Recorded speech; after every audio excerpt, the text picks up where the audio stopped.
Fashion is really important to human culture. It's been around for literally centuries as a way for us to express our identity.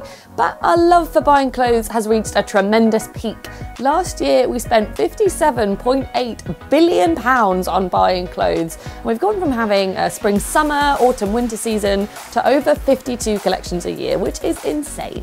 All of this is having a massive impact on our environment and in ways that you might not really expect. One of the things that we're learning about at the moment is microfibres.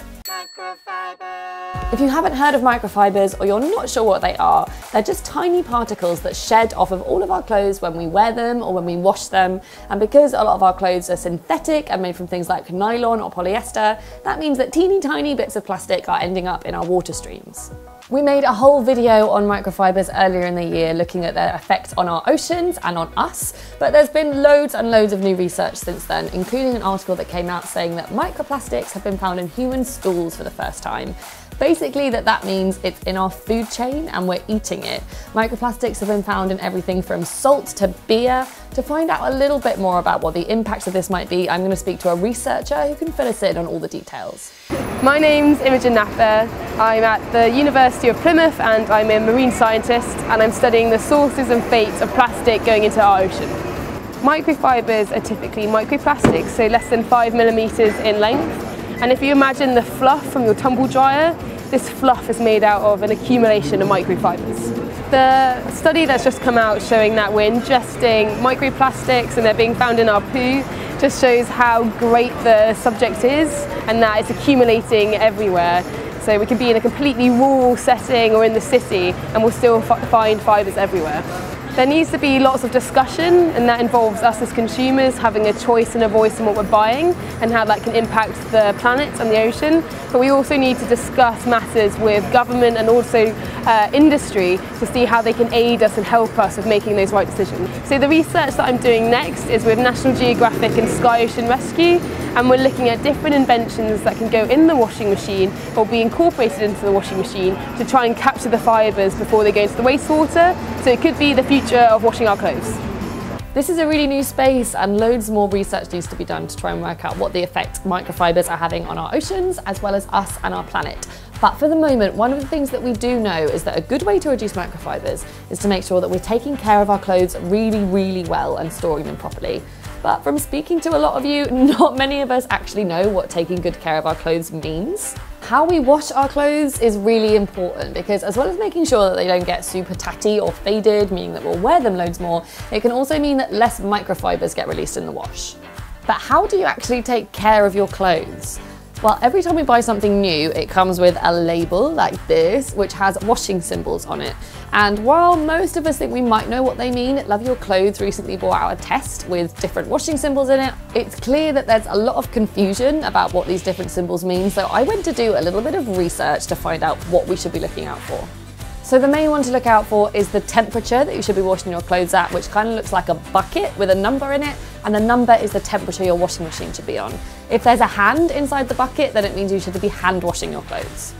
The next thing to look out for is if any of the symbols have lines underneath them, because that means it needs to be on a delicate wash, and the more lines there are, the more gentle the spin needs to be.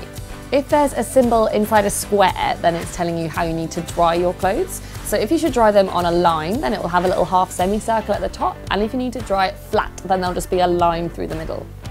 So for drying flat, that's normally things like jumpers, which might get out of shape if you hang them up on a line. So they need to be laid flat on a table, or if you've got a clothes horse where you can lay things flat on top of, you can do that as well. If the main shape is a circle, then a mark or a letter inside the circle is telling you whether it needs to be professionally cleaned at a dry cleaners or not. There are other symbols which tell you whether or not you need to use bleach when you're washing, although we advise that you try and avoid nasty chemicals if you can. In general, there are a few ways that we can make sure that we get the most out of the clothes that we love.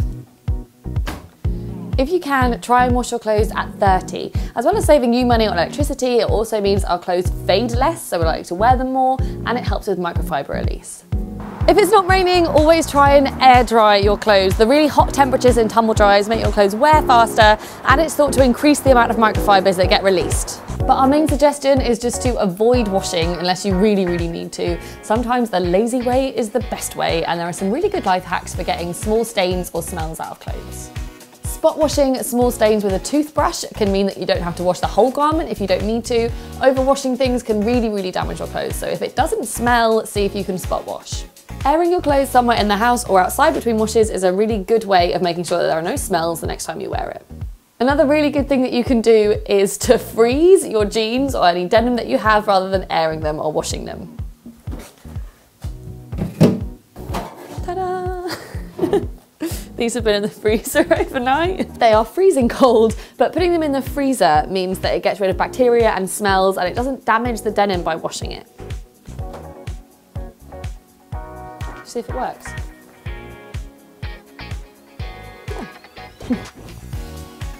Do you look at labels on stuff when you buy your clothes, and do you know what any of the labels meant before? I'm sure there's probably loads of you making or watching videos about this on YouTube. So the next time that you go to put a wash on, have a look through the labels in your clothes and find out how you can take care of them properly. At Hubbub at the moment, we're running a big campaign called What's in My Wash. To show your support, take a picture of your washing label and share it with the hashtag What's in My Wash. Don't forget to subscribe to be the first to see all of the Hubbub videos. And that's the end of the episode. To find out more and to get inspired, head to our website www.hubbub.org.uk, where you'll find loads of top tips to give you the spark to do things differently. Tune in for the next episode and come and join the Hubbub.